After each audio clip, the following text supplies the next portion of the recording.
Donc, je suis Franck Chabert, maraîcher bio, et on s'est installé donc, en 2019. Production essentiellement donc, des légumes. Ça peut aller de la tomate, poireaux, carottes, courgettes, salades, etc. On n'a eu aucun impact en fait sur le choix des légumes, étant donné que les légumes racines, c'est des légumes très importants pour un maraîcher.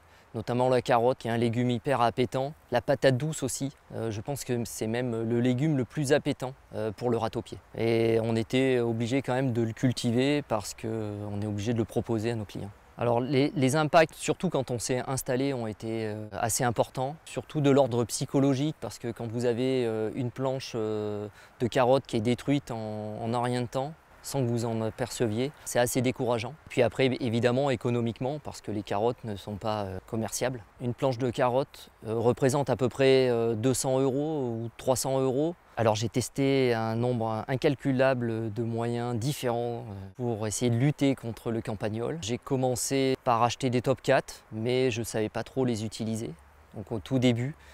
Ensuite, j'ai fait du Rhodenator. Ça a fait son résultat. C'est des liquides gazeux que l'on met dans le trou et qui fait exploser en fait le terrier. J'ai essayé de les noyer aussi. J'ai même essayé aussi avec un furet. Ça n'a pas marché. J'ai également mis des grillages tout autour de mon terrain qui fait à peu près, donc ça a fait 400 mètres de grillage, 60 cm enterrés et 30 cm en haut. Il faut un entretien assez rigoureux, il faut désherber tout autour et c'est ce que j'ai pas fait. Alors c'était une solution, mais le problème c'est que ceux qui sont à l'intérieur ne peuvent pas partir non plus. Sachant que le râteau-pied, c'est une espèce hyper invasive. On peut aller jusqu'à 6 petits toutes les 6 semaines. Il faut être vraiment vigilant, quoi. Je suis reparti au top 4 et en m'entraînant, j'ai commencé à avoir les premiers résultats. Alors pourquoi j'ai suivi une formation contre le râteau-pied et la taupe? J'ai appris beaucoup.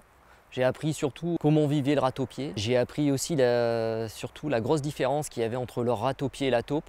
Reconnaître les tumulus, comment ils étaient faits, si c'était une taupe ou si c'était un râteau-pied. Du coup, c'était deux pièges différents. Alors en 3 mots, la formation m'a apporté de la connaissance, de la rigueur et de l'efficacité. Je passe un petit peu de temps à piéger le campagnol. Il faut prendre son temps pour bien le piéger. Je fais ça souvent le week-end quand je suis tranquille. Alors pour favoriser la biodiversité sur la parcelle, on a planté des arbres un petit peu partout, même s'il y en avait déjà quand même pas mal autour. On a mis des perchoirs, on a implanté des nichoirs à rapaces. Aussi on a mis des petits tas de bois un petit peu partout pour que la belette puisse passer. Il y a 2 ans, on a eu la chance d'avoir un renard sur le terrain.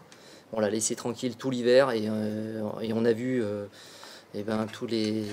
tous les trous qu'il avait fait, et ça lui a fait son petit garde-manger. Pour voir si mes légumes sont attaqués, déjà je regarde s'il n'y a pas des nouveaux tas qui peuvent être faits, des petits tumulus qui apparaissent. J'observe un petit peu les légumes, j'essaye de prendre quelques carottes de temps en temps sur quelques planches. Voilà, c'est assez difficile d'observer, mais on y arrive quand même. Mais il faut continuellement regarder, de toute façon c'est notre travail, c'est un travail primordial chez le maraîcher. Nous, on utilise beaucoup la toile de paillage et c'est vrai que sous les toiles de paillage, il y a un petit peu plus d'attaque et c'est difficile de le piéger. C'est un avantage d'utiliser la toile de paillage, ça nous évite l'enherbement, mais de l'autre côté, on se fait un petit peu plus attaquer. Actuellement, j'ai eu aucune attaque sur mes fruitiers parce que en fait, j'ai mis du grillage tout autour. Alors si je pouvais donner un conseil à un nouvel installé, ça serait d'observer déjà tout de suite tous les légumes, de réagir tout de suite et surtout de se former avec la formation proposée par le GRAB.